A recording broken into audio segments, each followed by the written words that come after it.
Hillary Rodham Clinton is not only a two-time presidential loser, but she's also one of the most vile humans to ever walk planet Earth. And while the examples are endless, I'm about to give you reason 7,602. And then Florida Congressman Byron Donalds joins me with the tea on the swamp that is D.C. And later, the shocking story of a Christian community leader who had 30 FBI agents sent to his house over the weekend to arrest him in front of his wife and 7 children. Wait until you hear this BS. And finally, our friend Gavin Newsom is being a Texas-sized hypocrite again. And you know I have some final thoughts. The show starts now.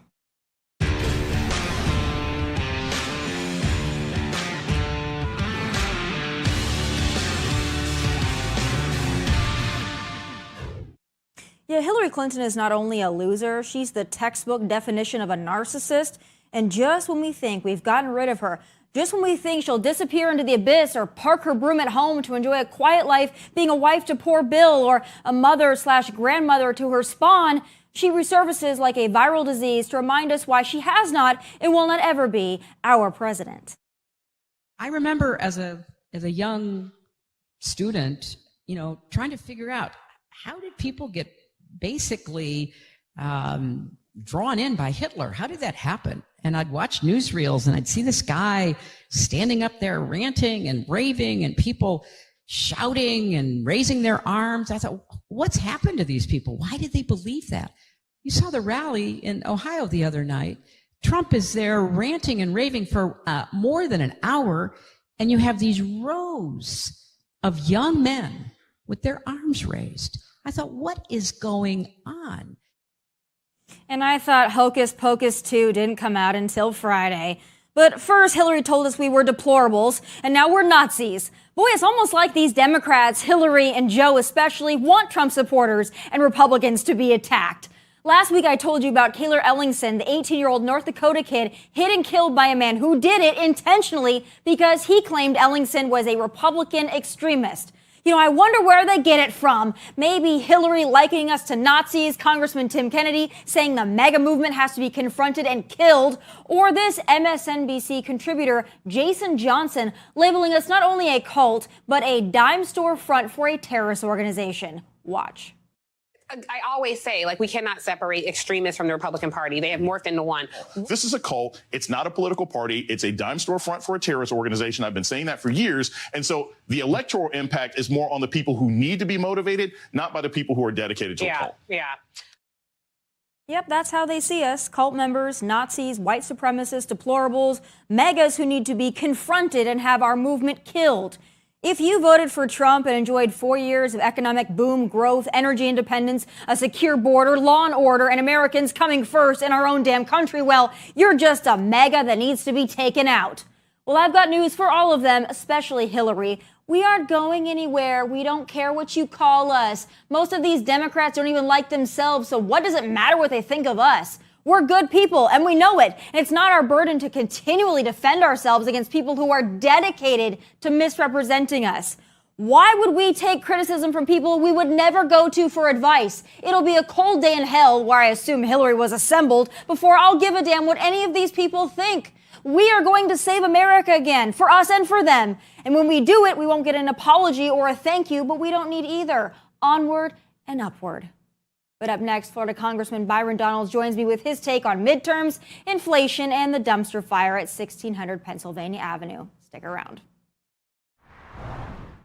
Like I said, I believe we're experiencing a shortage of good jobs, not a shortage of labor. And I think it's really critical not to blame working people. I'm not blaming working people. What I would say is I'm blaming government policy. Because if you're given money without having to exchange it with labor, having to take your talents and abilities, and you're getting money as a result, it depends on the industriousness of the individual at that point. I'm not blaming anybody. If you're giving out free money, shoot, okay, cool. Most people are just going to go ahead and take it. We know this. Yes, we do. Oh, the swamp, my friends, is full, and I don't have a lot of confidence in most of our politicians, but my next guest is certainly an exception. Joining me now is Florida Congressman Byron Donalds, and I'm a big fan of you, Congressman, and I'm a big fan of what you just said there. What I don't understand is why liberals, why Democrats, why certain institutions can't wrap their mind around the fact that they created the worker shortage and the inflation crisis with their unlimited spending and unemployment. For some reason, whether they want to admit it or not, they don't seem to understand how the economy works. What's your take on what's going on, and will it ever get better? Do you see a light at the end of the tunnel for us average Americans? I see a light at the end of the tunnel for average Americans. I just don't see it if the average American votes Democrat. It's just not going to happen. Look, they are pot committed to this ideology. They believe that this is the one way they get to accomplish their entire agenda, which is actually the slow destruction of the American economy. And some people might say that I'm being hyperbolic, but when you look at the policies and you stack them one on top of the other on top of the other, the only thing it leads to is an economy that doesn't grow, an economy that requires politicians to basically advocate on your behalf. It's an economy that is based purely on stimulus and subsidies and not on innovation and ingenuity. It is the pathway that I think people on their side of the aisle truly believe would make the world better. But what actually happens when you go down this road economically, it's the poor who suffer the most. It's kids who are growing up without silver spoons, who don't have a pathway to success. And that's why conservatives have stood against this ideology and this economic ideology for so long, because we understand that what makes America the beacon of the world is not government policy, not government largesse. It is the freedom for people to keep their money, hold on to their wealth, be inventive, and really be innovative and just grind and work hard. And that's what's built the beauty we see around us. We have to get back to that. We can never lose sight of it. But for 2+ years, the government told everyone it was their patriotic and health duty to stay at home and watch Netflix and order Uber Eats. So it's really no surprise that we are in this place. I tell folks that love the government that you can be free or you can be dependent on government, but you can't be both. And therein lies a lot of the problem. I have a theory, though, and I don't think it's a conspiracy theory. I think the writing is on the wall. I think what's going to happen here is right now, it's the workers who have the upper hand because they know that businesses need them. We have a worker shortage, but pretty soon that's going to change. And there's going to be Americans who are out there looking for jobs, and those jobs might not exist anymore. But also in the interim, I feel like the Democrats are going to point to the 2 million plus illegals they've let across our southern border and say, hey, we have a worker shortage. Let's go ahead and give amnesty to illegals so they can fill those positions. And they'll make it palatable by doing that. Do you think I'm close on my theory, even a little bit? No, I don't really think you're far off because we're already starting to see the elements of that in our economy. Look at a figure that everybody loves to cite, the unemployment rate. Well, it's hovering a little under 4% right now. So you would say to yourself, oh man, America's humming along, but we're not. We're in a recession now.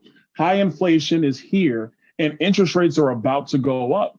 Business owners will tell you, and whether you're small or large or corporate size, they will all tell you the jobs they're having trouble filling are the ones that require more physical labor. They're saying that across the board. The ones that don't pay as much, that's what they're struggling filling. And so as a result, productivity in the economy is now down for the third consecutive quarter. If your productivity is down, your companies can't grow. If your companies don't grow, your economy doesn't grow. If your economy is not growing, you're in a recession, you're stagnating with more inflation. So what do? It's easy to move other people in who are willing to take those pay rates, because for them, it's a substantial increase in wages, with respect to the countries that they came from. So I don't really think you're far off. We have some serious economic issues here in the United States. And really the only reason why it hasn't been a complete and utter catastrophe is not because of politicians, people in Washington or people in state capitals. It is because of how dynamic the American economy is, how dynamic our capital markets are. And frankly, the golden goose has been so big, so strong for so long, it continues to limp along in spite of the obstacles from politicians in Washington, D.C. Yeah, I think it's obvious to anybody who's paying attention. You got to look a little bit under the hood of those numbers that they like to tout. But, our president did tell us inflation was at zero a couple of weeks ago, and his press secretary kind of doubled down on that. So it's really no wonder that low information viewers and voters feel that way. I have to wonder, though, what's going to happen in the midterms. You mentioned at the top, people are going to keep voting Democrat. They're not going to get a change. The definition of insanity is doing the same thing over and over again and expecting a different result. We want a different result. We got to vote differently. But I'll tell you this, what concerns me is we were all excited about a big red wave coming. Now they're thinking it's going to be more like a pink wave or a pink trickle, because the latest polls from 538 are saying Democrats 71% chance of keeping the Senate, with their chances of holding the House at 31%. Do you think those numbers are inflated, or where do you think that Republicans stand as of now going into November? Well, actually, I think we're going to see a couple of very interesting things. Number one, has the Dobbs decision motivated Democrats in the Democrat base? Yeah, it has. We've seen those numbers across the board, and we've seen it in some of the more recent election cycles. But I think what you're going to see is the American electorate, the vast majority of the American people, are actually going to come into this election. And I think they're going to be voting in higher numbers than a typical midterm election. So my predictions really haven't changed. I still think in the House, we take about 25 to 30 seats. I haven't gone off that expectation, simply because when you get away from polls, you get away from politics, you talk to people in their individual lives, they know first, second, and third that the country's not in a good spot. We've gone downhill. You've had the Democrats who don't care about safety in our streets. They fired a lot of people because they wanted them to take a COVID-19 vaccine. They're still not happy about that. They still remember the Democrats wanted to spy in their bank accounts. They still remember that one. And then we have the newest revelations, which is something we already knew, but now the media is really admitting it, is that you have the White House and Democrats who have been suppressing dissent of the American people with political pressure on the social media companies and on big media. All those things are still there. I still think you're going to have a lot of Americans who are going to come in and vote. So I'm bullish on the House. We're going to take back the House. I'm not really concerned about that. But I'm also bullish on the Senate. Polling in Arizona looks good. Polling in Nevada looks good. I'm currently in Georgia right now. Polling in Georgia looks good as well. I'm still holding out hope for Pennsylvania. I think we're going to be just fine come election evening on November 8th. Oh, boy, I hope you're right. But I have to ask you what your thoughts are when you see California Governor Gavin Newsom talking to Floridians, buying ads in Florida, telling Floridians to please, please come to California and get an abortion. In fact, that's what he's essentially saying. What do you think when you hear him go after your governor, Ron DeSantis, who's been incredibly successful? It makes me laugh, but I can't imagine how Floridians feel when they see the circus that is Newsom. Well, look, Ron DeSantis is America's governor and Gavin Newsom is America's dumpster fire. I mean, he has run the worst state in the country by far. There's never been a governor in the history of the United States who has had more people leave their state than Gavin Newsom. So I think him running ads is his way to try to raise his name ID nationally so he can hope to get into the battle for the White House in 2024. Let's see if he chooses to throw his hat in the ring. Tommy, the one thing I'll tell you, I want Gavin Newsom to run for president. Like, I'm begging Gavin Newsom to run for president because he is awful at his job. The only thing he's got going for him is he has the Pat Riley look circa 1987. But other than that, the man's terrible at his job, and everybody knows it, including the people of California. And including his in-laws, who not only donated to Ron DeSantis, but also fled to Florida. So I think the campaign ads just write themselves. So I have to ask you another question, and I have a feeling you're not going to answer me, but I'm going to ask it anyway. Come 2024, are you a Trump guy, or are you a Ron DeSantis guy, or maybe somebody else? Maybe there's somebody else that you're eyeing. Do you feel comfortable giving me just a little hint at what you're thinking, Congressman? Because your opinion matters to me. Oh, listen, no, I'm not going to pull punches. I got to tell you, 2024, I think President Trump runs, and he's going to have my support. I think that he has done the thing that I know we have a lot of people, including Governor DeSantis, who want to do this job. But what we need is somebody who's been through that apparatus. They understand exactly what's going on in the federal agencies, and they're prepared to clean house. We could talk about tax policy, foreign policy, policy at the border, which Donald Trump had right, and so many other things. But what's necessary in Washington is that the federal agencies need an overhaul. They need a house cleaning. And the person I know that will be committed to that work is Donald Trump. So he has my support. If he decides to throw his hat in the ring, I'm going to stand with him. And, our governor, Ron DeSantis, he's phenomenal. No doubt about it. I know he would make a great president. But if I have to pick, I choose Donald Trump.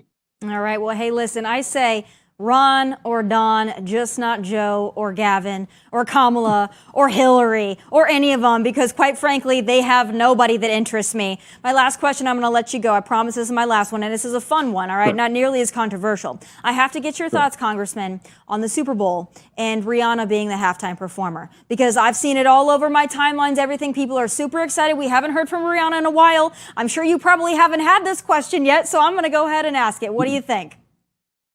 You know what? I'm a big fan of Riri, and I mean, all politics aside and everything like that. When it comes to music, love Rihanna. Looking forward to seeing it. Look, I think sometimes it's good to get away from politics. So I just love to see good entertainment and a good show. My only hope is we get a chance to sit down and talk politics. I'll help her see things the conservative way.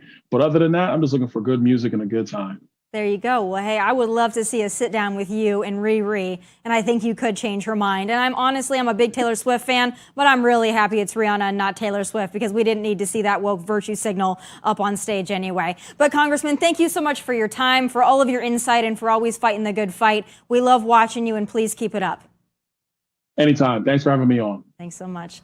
All right, up next, a Catholic activist and his family got a visit from the FBI over the weekend, and the story and justification is about a big load of bull, as you'd imagine. The twisted story is next.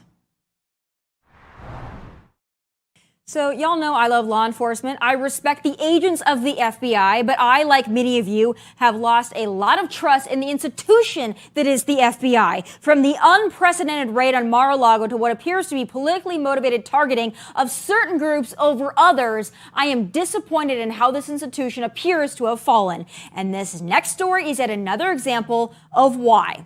This is Mark Houck. He is the founder of an organization called the King's Men, which promotes Christian virtues among men and is a well-known pro-life activist in the Philly area. Every Wednesday, he sidewalk counsels at Planned Parenthood in his city for hours. About a year ago, Mr. Houck was counseling outside of an abortion clinic when a pro-abortion protester threatened his son and yelled obscenities at him. Now, Houck pushed the man away from his son. He was never charged, and the man tried unsuccessfully to sue him. Is he passionate, pro-life, and unapologetic? Sure. Did he deserve to have 25 to 30 armed FBI agents raid his home at 7 a.m. as his kids and wife watched him be taken away in cuffs? Well, I'll let you be the judge. Here to fill in the blanks of what appears, at least to me, to be a giant miscarriage of justice is senior digital strategist and man who's been sounding the alarm on this story from the get-go in his hometown, Greg Price. Greg, thank you for being here. I've been following you on Twitter, as I always do, and this story certainly caught my eye. It hasn't been getting, I think, the national press that it deserves, but I gave a little background there. Help me fill in the blanks. What exactly happened that provoked the FBI to show up at this family man's home in the early hours of the morning and raid it armed while his wife and children looked on? Well, yeah, it's insane, Tommy. And, as a Catholic who grew up in the Philadelphia area in Bucks County, I know Mark Houck really, really well. And I know of his organization, the King's Men, very well, just from going to church in my hometown. So when I saw that he had been raided by the FBI, I was like, wait, what? This good Catholic husband and father of 7, what did he do wrong? And then I looked up the details of it and saw that the DOJ is charging him under some federal law that I had never even freaking heard of until the other day, called the Freedom of Access to Clinics Act, which makes it a federal crime to basically physically assault anyone trying to provide reproductive health care. Now, apparently what happened was a Planned Parenthood escort threatened his son on 2 separate occasions and yelled obscenities at him, and he simply just shoved them away from him. And like you said in the beginning, he was never charged with this on the state level, not with assault or anything. And the guy tried to sue him, and it was thrown out of court in Philadelphia. But now the DOJ, over a year after the fact, is now charging him under this law that no one has ever heard of. And keep in mind, this is the same DOJ that has refused to do anything about the myriad of threats, vandalism, and bombings that have occurred at pro-life pregnancy centers around America since the Dobbs decision leaked. They're not going after people committing actual acts of terrorism against that. Instead, they're going after Catholic fathers of 7 who defended his son against what was apparently an aggressive Planned Parenthood escort. And that guy's now facing 11 years in jail.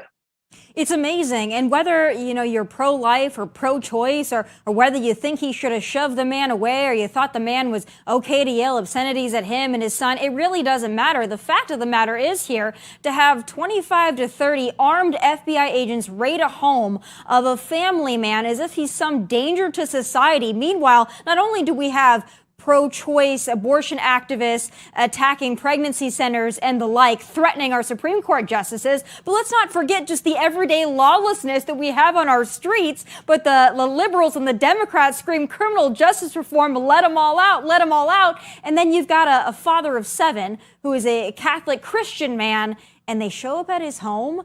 I mean, the priorities here, when we talk about what happened at Mar-a-Lago, and we all warned and sounded the alarm and said, hey, listen, whether it was justified or not, the fact that it happened unprecedented, it should concern everybody, the power that the FBI wields and how they choose to use it.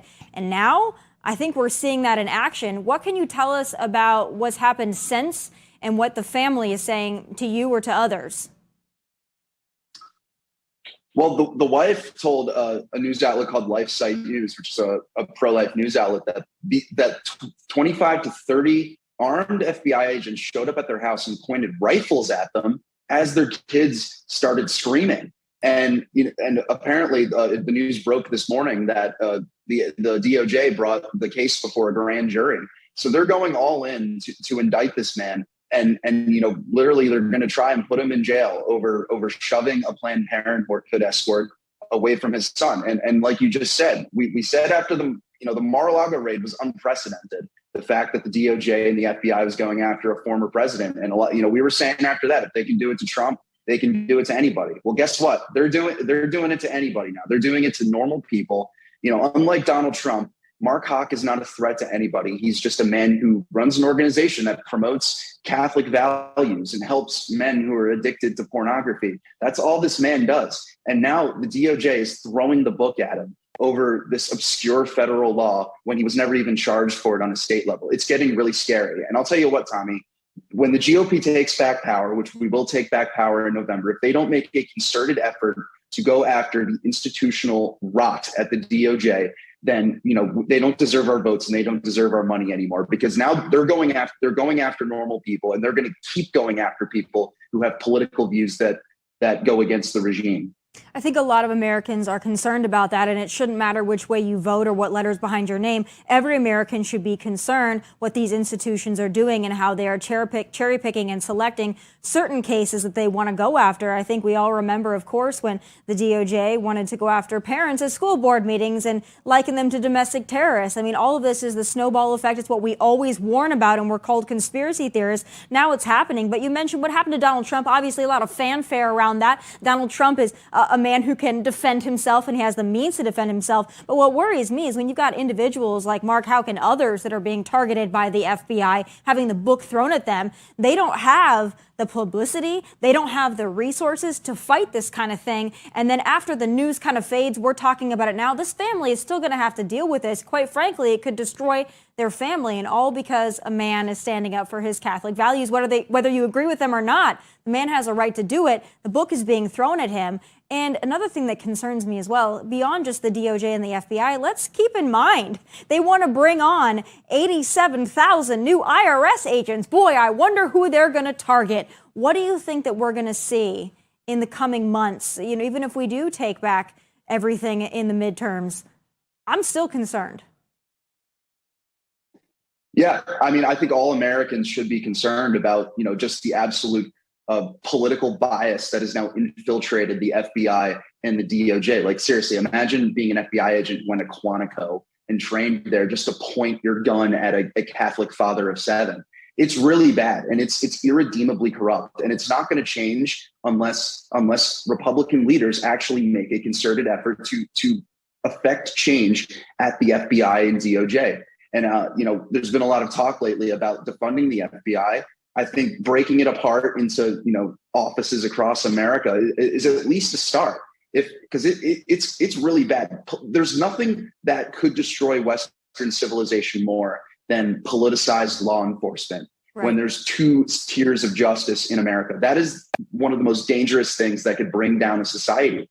And, I think the rot at the FBI is real, and it's going to keep getting worse. It's going to get really bad, and it could come after anybody. It could come after me. It could come after you. It could come after anybody in America who the regime decides has views that need to be targeted for. And we've already seen it. We've already seen, the targeted effort against conservatives. This is nothing new. This went back to the Obama days with the IRS. Again, not a whole lot of fanfare about that. Nobody's really talking about that anymore. Concerning then, even more concerning now, we're not talking about the fact that we don't like law enforcement, that we don't like the agents at the FBI. I think it's very important that we make that distinction. There is a big difference between the boots on the ground, the agents, the officers of our law enforcement agencies, and the people who are calling the shots at administrative and executive levels. A big difference. And there is nothing wrong with us saying, hey, listen, there seems to be a problem here. Just like we drain the swamp of politicians, we need to drain our other institutions as well so that they're operating in the best interest of the American people, all American people. Before I let you go, because I follow you on Twitter and you're very active and you give us a lot of great news and updates, I want to get your thoughts on some of the rhetoric. Liberals love to talk about rhetoric. They love to talk about January 6th. They love to talk about all those things. Apparently we're all insurrectionists. We're all mega extremists. But what do you make of not only Joe Biden calling us mega Republicans, but now we've got Hillary Clinton likening Trump supporters at rallies to Hitler fans and Nazis? Where does this go from here? Last week, we already had an 18-year-old hit and killed by a man who intentionally did it because he felt the boy was a Republican extremist. And where is the left on this, and why are they so quiet when it happens to conservatives? Because the hallmark of Democrat ideology and Democrat governance is believing your opponents are the enemy and criminalizing dissent and putting your opponents in jail. That's what these people want to do. They want to brand all of their opponents as right-wing fascists, threats to democracy, as dangers to the country. That's what they've done for years, and it's literally nothing new.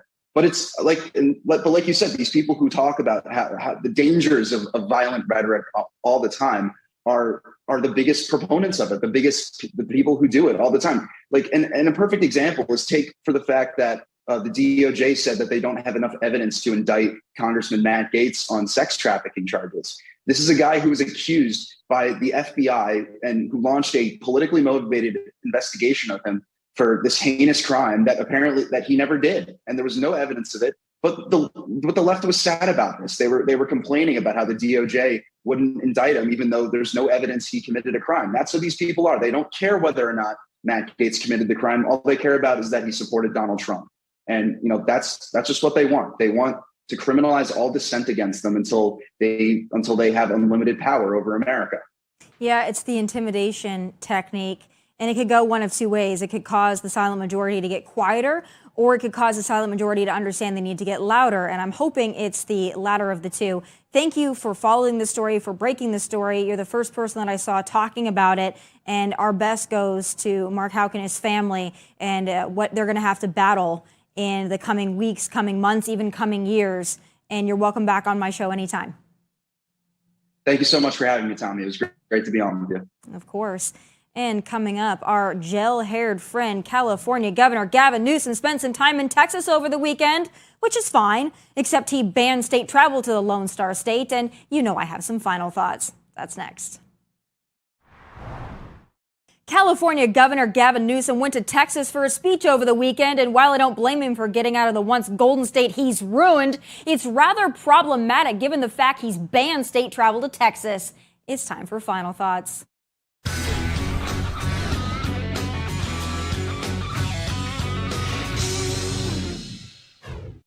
Despite his home state of California being a lawless and filthy mess, complete with energy rations and rolling blackouts, its governor, greasy Gavin Newsom, decided to skip town and head to Austin, Texas over the weekend.